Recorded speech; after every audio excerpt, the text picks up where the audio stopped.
24, St Helens 12. The champions lose for the 5th time this season. Who would have thought it? Are they in crisis? Well, when you consider in 2018 they only lost 2 games, in 2019 3, 2020 and 21 only 5 all season, last year only 6, and they're already at 5. They're on track to probably having the most defeats in a season since all the way back to 2017. Unbelievable, isn't it, to think that that would be the case with the World Club Champions. Something not quite clicking at the moment at St Helens. The social media has gone wild again in St Helens. Oh yes, after a really good, impressive win against the Warrington Wolves and the buoyancy of it all, yet again in defeat, the Saints fans have come out in numbers. Helens is another Cunningham once more. God to be dropped, a party not good enough to wear a St Helens shirt. You could not write it, could you? But there you go. But look, the bottom line is St Helens, you were completely outplayed in this game. Do not let the scoreline fool you. Even when they were trailing, Catalan were better. 2, great tries from St Helens. The returning Alex Walmsley, you've got to take your hat off to him. 132 metres in his first game back. And of course, that try against the runner play early doors. And then a delicious offload from Conrad Hurrell to Jack Wellesby. And all of a sudden it's 12-0 when really Saints had no territory. And from that point on, Catalan's complete domination of territory, of game management, sooner or later, it had to yield points. And what a sensational try it was from Arthur Moore. Brilliant from Tompkins, great offload. And of course, yet again, we've seen this a couple of times this season, a great sidestep left Wellesby on his bum. And there you go, in you go, Arthur Moore. Fantastic stuff. Davis, ex-Wigan player, likes a couple of tries, doesn't he, against St Helens? And of course, he got a couple in this one. And what a brilliant debut for Matt Ikavaru. A try and an assist.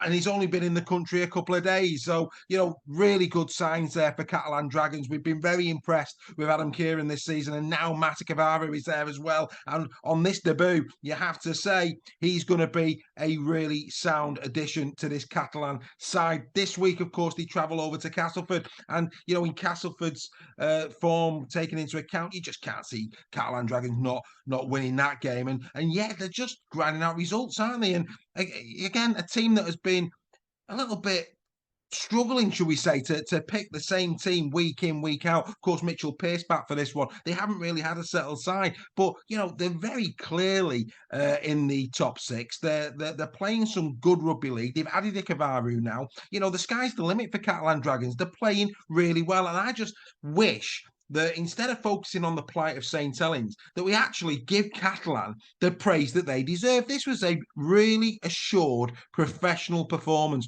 Make no bones about it. This was a really good game for Catalan Dragons. It was a marker for their ambition for the 2023 season. And I believe that we should be looking at Catalan now as serious contenders for silverware this year. They're doing it tough, they've done it well, and they've got some real quality players in that side. So yeah, let's stop concentrating on Saints. Yes, clearly things aren't right at Saints at the moment, but I just get sick and tired of Sky focusing on St Helens. We saw it at Hull on Thursday night. Hull has just beaten Wigan, and all they wanted to talk about at full time was St Helens and Wigan. Hull had won, and now again Catalan beating Saints, and we just seem to be fixated on Saints. No, this was a great performance from Catalan Dragons. And, in the same way, I gave credit to Wigan fans for, having that good bit of decency and gamesmanship to turn around and say to Hull that they fully deserve to win that game. Again, blaming referees and come on, behave yourself. Catalan were brilliant in this game, fully deserved their 2 points. And yes, Saints, they're struggling. I get that. Why is that? I don't know. I mean, to turn on Dodd. Dodd, look what he did in the World Club Championship. Dodd is a great player, but they're calling for Dodd to be dropped and Wellesby to be put in at scrum half or standoff. A party. I mean, don't get me wrong. The one thing that I don't get at the moment, and I'm gonna throw a little bit out there for St Helens fans. The one thing I did not get in terms of this game, Tommy Makinson now for me has been carrying an injury for weeks. And yet again in this one, he was hobbling around. Credit to him, he didn't want to come off, but he's clearly got some sort of leg issue as Tommy Makinson. Benison has been in outstanding form. I do not understand, if there is a problem there with Makinson, why Paul Wellens is putting Makinson into the side injured when Benison has been in brilliant, brilliant form. So that's the only thing for me that I will possibly throw out there that I don't quite understand at the moment. In ill discipline as well. We've seen that this season. Quite a lot of yellow cards being given to St Helens throughout the season. And Conrad Hull, of course, was sat down for 10 for bad language to the referee. Now that's going to hurt St Helens fans. It's going to hurt his teammates. You know, if you miss time a tackle, you know it's a game of inches. If you miss miss time a tackle for a high tackle, you can forgive that. But to actually swear at a referee and to get 10 minutes when your team are on the back foot, well, we're great admirers of Conrad Hall here on Super League Raw. He has been probably one of the form centres of 2023 yet again. But that's poor, Mr. Hall. You've got to do much, much better. Now, back to Catalan. Catalan, for me, really, really strong. We now all need to consider the French side as real contenders, like I said, for silverware, whether that be the Challenge Cup, whether that be the Grand Final. But there's no doubt about it, in the business end of the season, the Catalan Dragons are going to have a big, big say, especially when they get everybody coming back as well.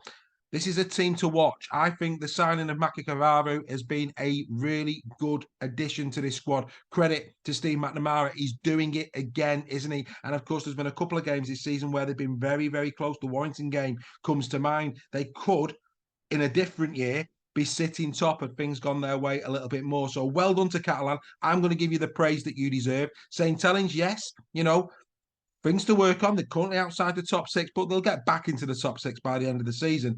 But come on, lay off Wellens. You've got to give the man time. That's what it's all about. You haven't got a divine right to win things, St. Helens. Have a bit of humility. That's been in the sheds. It's the Catalan Dragons, 24, St. Helens 12. See you next time.